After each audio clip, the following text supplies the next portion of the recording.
Kitab Al-Mulahas bab apa yang baru?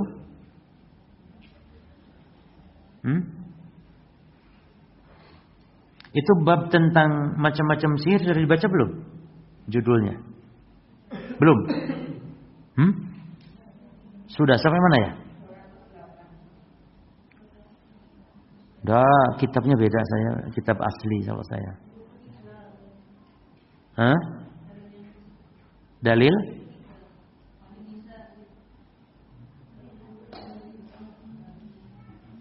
Apa ayat sudah dibaca ayatnya? Bab bayan syai'in min anwa'i sihir kan itu ya? Terus qala Ahmad. Terus qala Auf. Sudah. Terus munasabah al-hadis al-bab sudah? Baik. Ma yustabat min al-hadis tahrimu di'a ilmil ghaib sudah. Berarti An Ibnu Abbas sudah belum? An Ibnu Abbas sudah. Ya berarti sudah atau? Oh, baik. Bismillah qala al-muallif rahimahullahu taala. Mana? Yang mana tadi? Walin Nasa'i, baik. Walin Nasa'i dan diriwayatkan oleh Imam Nasa'i min hadisi Abi Hurairah. Dari hadis Abu Hurairah radhiyallahu anhu, man aqada 'uqdatan summa nafasa fiha faqad sahara. Barang siapa yang mengikat uqdatan, buhul-buhul, summa nafasa fiha, lalu meniup-niupnya pada buhul tersebut, maka faqad sahara, maka dia telah melakukan sihir. Yani ini definisi, di antara definisi adalah meniup-niup buhul, mengikat dan meniup-niup buhul. Karena secara umum cara sihir melakukan demikian. Lalu man sahara faqad asyrak, siapa yang berbuat sihir maka telah syirik. Wa man ta'allaqa syai'an wukila ilaihi. Nah ini dia syahidnya dalam bahasan kita.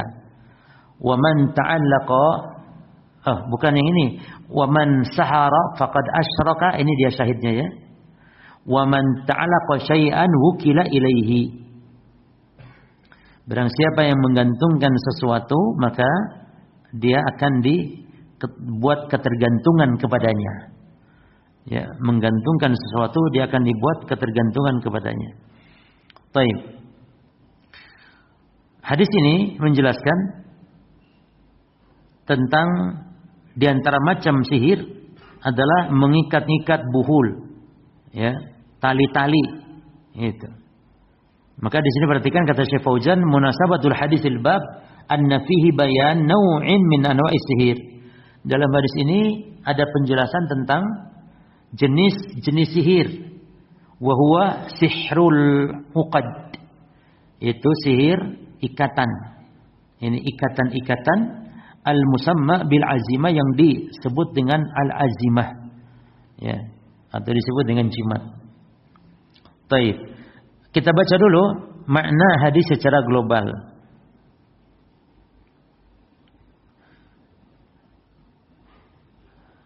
Penjelasannya tadi apa? Man aqada uqdatan, sudah jelasnya, yani ala syakli ma yaf'aluhu as-saharatu min aqdi al-khuyuti wa nahwiha.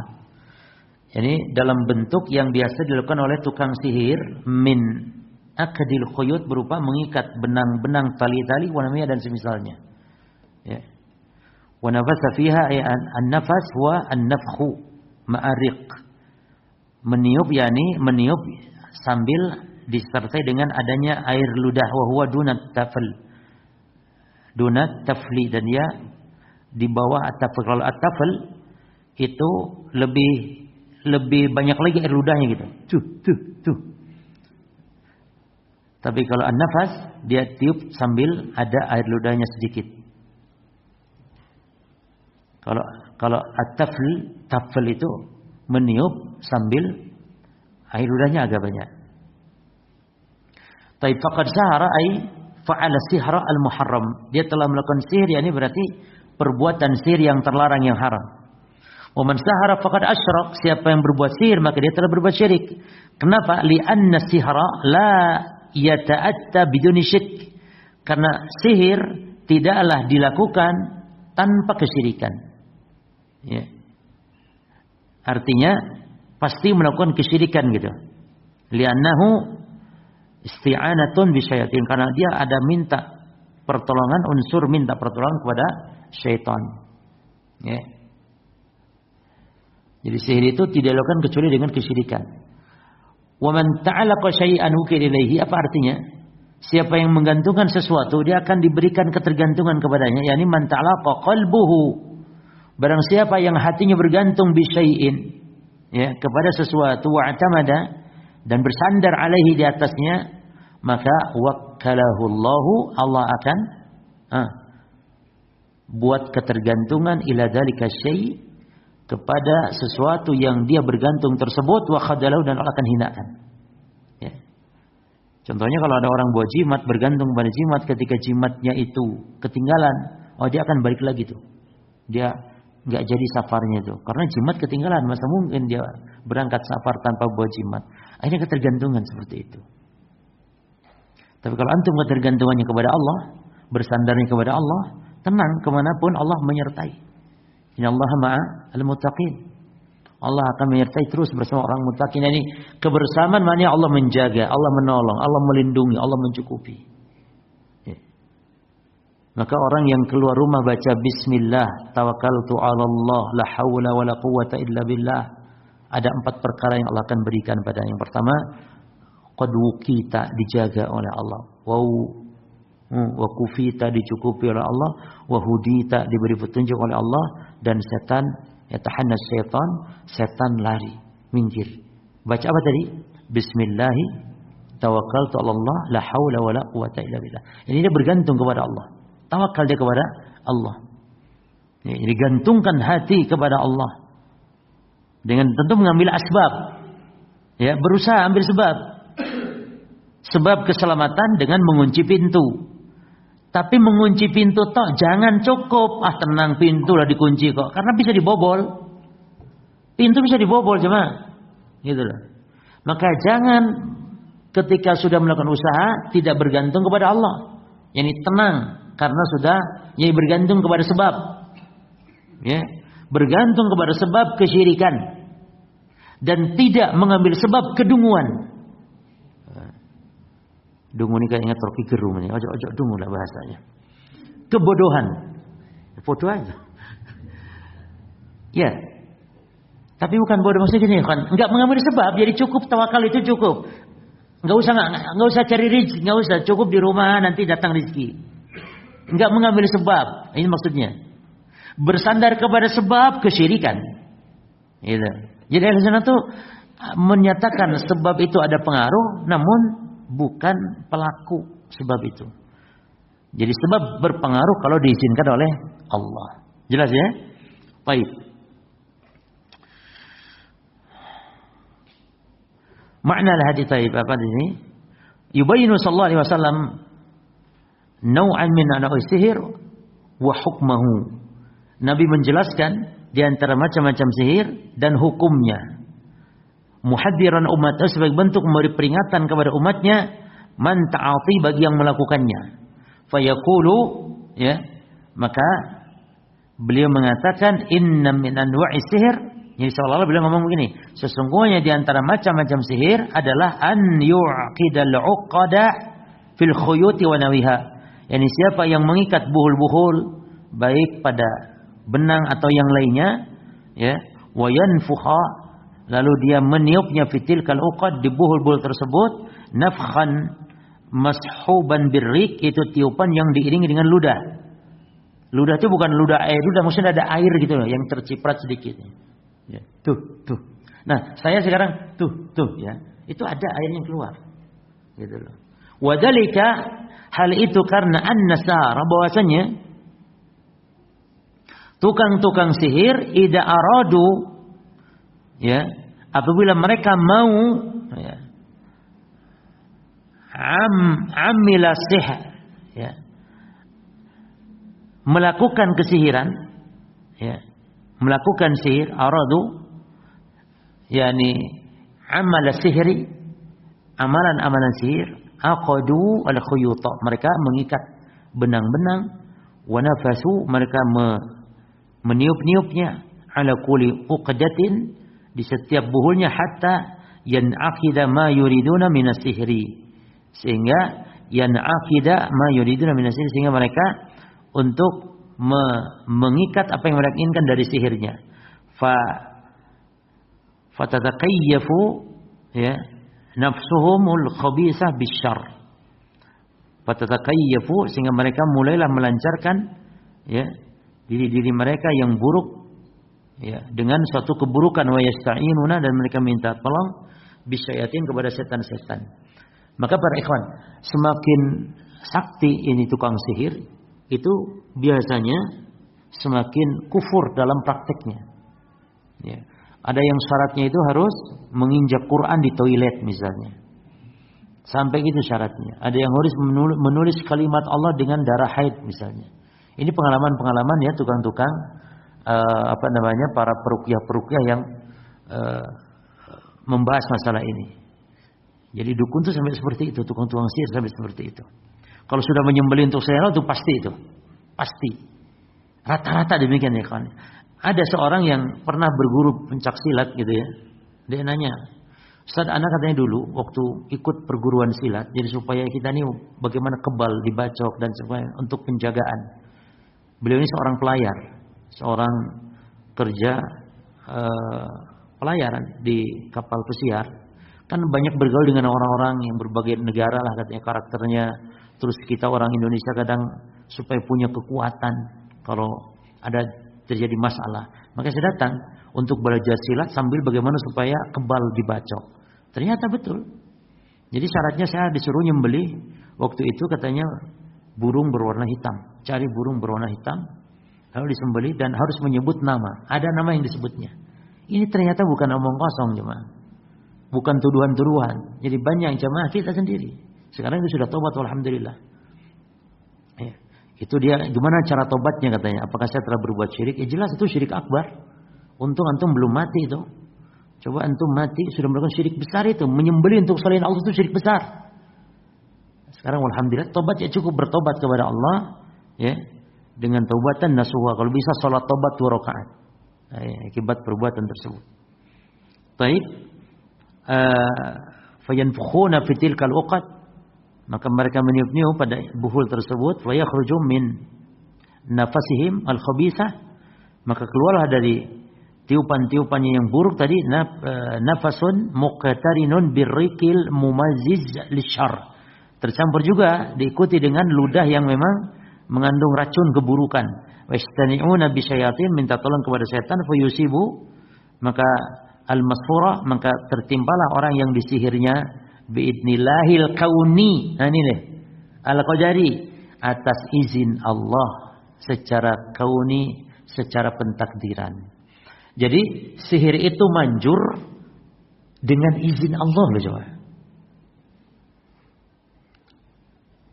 Orang yang mencuri lolos atas izin Allah. Sihir yakni bisa menimpa, yakni bisa jadi kenyataan sihir itu. Orang yang menjadi kena sihir atas izin siapa? Izin Allah. Tapi izin yang mana? Izin al-kaunil qadari. Karena izin Allah ada 2. Ada al-idnu syar'i, izin Allah secara syar'i. Apa dalilnya izin Allah secara syar'i? Kata Allah, kata Allah Subhanahu wa taala,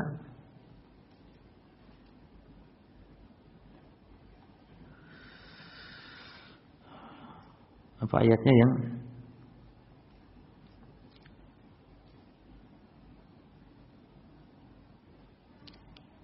am lahum syuraka'u syara'u lahum minad din ma lam ya'dan bihillah. Apakah mereka berbuat syirik dengan membuat syariat yang tidak diizinkan oleh Allah? Ini izin syar'i namanya. Adapun izin kauni adalah segala hal yang Allah izinkan, yakni yang Allah Subhanahu wa taala kehendaki terjadi, namun pada perkara yang Allah tidak suka. Itu namanya izin kauni al-qadari, yakni kehendak Allah yang terjadi namun Allahnya tidak suka. Itu namanya izin kauni. Allah kehendaki sihir ini manjur, ya. Allah kehendaki, tapi Allahnya tidak suka. Maka ini namanya kehendak secara kauni, izin secara kauni. Adapun secara syar'i Allah tidak izinkan sihir ini terjadi. Secara apa? Jemaah? Secara syar'i, tapi Allah izinkan secara kauni. Jelas ya? Baik. Jadi yang dibagi kepada kauni dan syar'i itu banyak. Satu, iradah. Yang dibagi kepada kauni dan syar'i. Yang kedua, izin. Izin Allah kauni, izin Allah syar'i. Iradah kauni, iradah syar'i. Ya. Iradah kauniyah, iradah syar'iyah. Jadi iradah kauniyah dan syar'iyah itu ikhwan, kalau iradah kauniyah, segala yang dikehendaki oleh Allah walaupun Allah tidak suka dan pasti terjadi. Namun iradah syar'iyah adalah segala hal yang Allah cintai walaupun tidak terjadi, gitu. Walaupun tidak terjadi dan tidak harus terjadi kalau iradah syar'iyah. Dulu sudah kita bahas nih dalam pembahasan takdir, jemaah. Dalam pembahasan takdir. Jadi kalau iradah kaunah itu iradah yang Allah kehendaki walaupun Allah enggak suka dan itu pasti terjadi. Ya, seperti adanya iblis. Itu iradah. Diizinkan juga enggak diizinkan adanya iblis oleh Allah, namun secara kauni.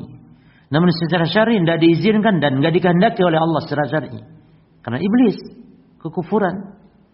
Maka ya ikhwan, coba ada yang masih ingat di antara antum? Kufurnya iblis, kufurnya Fir'aun, kufurnya Abu Jahal, ini ada berapa kehendak di situ? Dikehendaki enggak oleh Allah? Dikehendaki. Namun kehendak kauni. Dikehendaki enggak secara syar'i? Hah? Dikehendaki enggak secara syar'i? Kekufuran? Enggak. Berarti ada berapa kehendak pada kufurnya Fir'aun, kufurnya Abu Jahal? Satu kehendak itu kehendak kauni. Jelasnya di sini. Baik.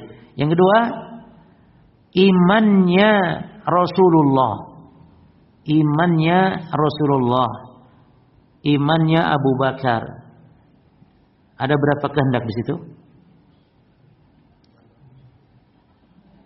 Secara kauni dikehendaki enggak adanya Rasul beriman dan Abu Bakar beriman secara kauni dulu? Dikehendaki kan, buktinya ada terjadi Rasul beriman, Abu Bakar beriman. Secara syar'i dikehendaki? Dikehendaki juga. Berarti pada imannya Rasul dan Abu Bakar dan imannya orang-orang beriman ada dua kehendak di situ, yaitu secara kauni ya terjadi, ya kan? Secara syar'i pun Allah mencintai. Yani ada dua kehendak, kauni dan syar'i. Jelas di sini? Baik. Imannya tadi kan kafirnya Abu Lahab. Sekarang imannya Abu Lahab, kufurnya imannya Fir'aun, imannya Abu Lahab, imannya Abu Jahal. Ada berapa kehendak di situ? Satu kehendak? Hah? Loh. Kok suul khotimah? Betul ada satu kehendak. Tapi kehendak yang mana?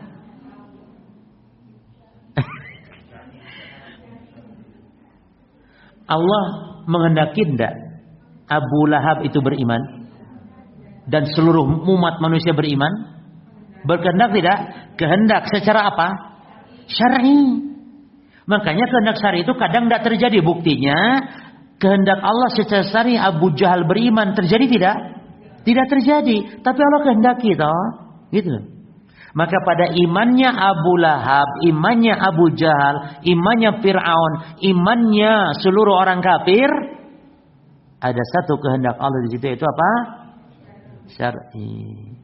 Sekarang kafirnya Nabi Muhammad, kafirnya kafirnya Abu Bakar, kafirnya Rasulullah.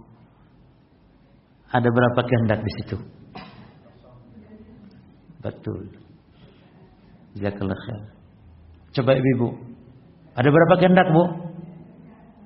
Tidak ada kehendak la kauni wala syar'i. Secara kauni terjadi tidak? Tidak, berarti tidak ada kehendak kauni. Secara syar'i Allah cinta suka enggak kalau Nabi Muhammad kafir? Tidak. Berarti di situ tidak ada kehendak. Jelas, la syar'i wala kauni. Coba kalau diulangi hafal ini supaya memahami betul tentang kehendak Allah. Hah? Coba antum dulu. Coba jelaskan kayak tadi. Imannya Abu Bakar, nah, terus. Imannya Abu Bakar dan Rasulullah Abu Bakar. Nggak bisa. Antum, imannya Abu Bakar, imannya Rasulullah. Ada berapa kehendak? Yaitu qaul syar'i. Antum, kafirnya Abu Lahab. Ada satu kehendak atau dua kehendak? Satu kehendak. Baik. Kalau antum, imannya Fir'aun, imannya Abu Lahab, imannya orang kafir. Ada berapa kehendak situ? Satu. Itu kehendak apa? Syar'iyah. Nah, tinggal yang terakhir, kufurnya orang beriman ya, kufurnya Rasulullah, kufurnya Abu Bakar. Tidak ada kehendak. Alhamdulillah. Baik. Terakhir, munasabatul hadis lil bab. Keterkaitan hadis dengan bab, anna fihi bayan naw'in min anwa'is sihir. Wa huwa sihrul uqad al-musamma bil azimah. Baik, pelajaran dari hadis yang pertama, bayanu naw'in min anwa'is sihir. Penjelasan macam-macam dari sihir. Wa huwa makana biwasitatil uqadi wan nafas. Yaitu ada sihir yang dilakukan melalui ikatan-ikatan dan tiupan. Dan ini secara umum sihir bentuknya ini. Caranya itu mengikat-ikat, buhul-buhul, tali-tali, lalu ditiup. Ya, ini juga Allah sebutkan di Quran. Ya, wasyarrin nafasati fil uqad. Ya, dan keburukan tukang sihir ketika meniup di buhul-buhul. Yang kedua, anna sihra syirkun li'annahu isti'anatun bisyayatin. Sihir itu kesyirikan karena melibatkan bantuan setan. Cuman sihir disebut kufur itu dari dua segi ya kawan sebenarnya. Saya menyebutkan di sini dari hadis kan. Satu, sebenarnya dua. Yang pertama, dari segi bermuamalah minta bantuan setan, di mana akan pasti harus melakukan kekufuran, itu satu. Yang kedua, dari mana dikafirkannya tukang sihir atau para dukun? Dari sisi mengaku-ngaku tahu gaibnya. Dari sisi mengaku-ngaku tahu gaibnya. Terus yang ketiga, anna man i'tamada ala ghairi llahi, bahwa siapa orang yang bergantung kepada selain Allah, khadalahu Allahu wa adallahu. Allah akan khadalahu, Allah akan tinggalkan, Allah akan hinakan, wa adallahu, Allah akan rendahkan. Allah akan rendahkan. Jelas ya? Antum pahami betul tadi tentang izin Allah. Sering kita ngomong atas izin Allah. Izin yang mana dulu nih? Ya, bahwa sihir itu bisa terjadi atas izin Allah, yakni izin kauni. Nah, wallahu a'lam. Tapi cukup para ikhwan, insyaallah kita lanjut hadis Ibnu Mas'ud, yaitu tentang jenis dari sihir tapi secara bahasa atau secara pengaruhnya. Hakikatnya bukan sihir. Yaitu contohnya namimah di sini. Jadi namimah itu disebut sihir oleh Nabi. Gitu. Bukan oleh Nabi, afwan. Namimah ini oleh muallif, yakni Syekh Muhammad bin Abdul Wahhab, dimasukkan kepada jenis-jenis sihir. Dari sisi mana? Dari sisi pengaruhnya. Lalu dia bawakan hadis tentang namimah, yaitu yang kata Nabi, namimah itu adalah yang memisahkan antar manusia. Dari sisi itu loh disebut sihir. Karena sihir itu bisa memisahkan dua manusia. Ya, sihir itu. Demikian pula namimah, adu domba, itu bisa memisahkan dua hubungan. Gara-gara namimah. Dan namimah itu apa artinya, ikhwan? Naqlul kalam lil ghairi ala wajhil ifsad. Menyampaikan berita kepada orang lain sebagai niat untuk merusak. Walaupun yang dikatakannya jujur. Jujur. Jadi walaupun jujur, kalau kita sampaikan orang akan bertengkar, ya tidak boleh, itu namimah namanya, itu dosa besar. Hati-hati ikhwan, maka tidak setiap saya sampaikan benar apa adanya, ya apa adanya, tapi orang akan bertengkar nantinya. Jadi nggak boleh menyampaikan berita. Makanya dalam Islam, apalagi sekarang nih kita musim medsos ya jemaah. Hati-hati, Nabi mengatakan kafa lil mar'i kadiban idza nukila masami'a. Cukup seorang disebut pendusta kalau dia menceritakan setiap yang ia dengar. Termasuk men-share sesuatu. Harus dipikir dulu. Ya. Itu nanti akan kita lanjutkan insyaallah. Subhanakallah wa bihamdika asyhadu an la ilaha illa anta astaghfiruka wa atubu ilaik. Assalamualaikum warahmatullahi wabarakatuh.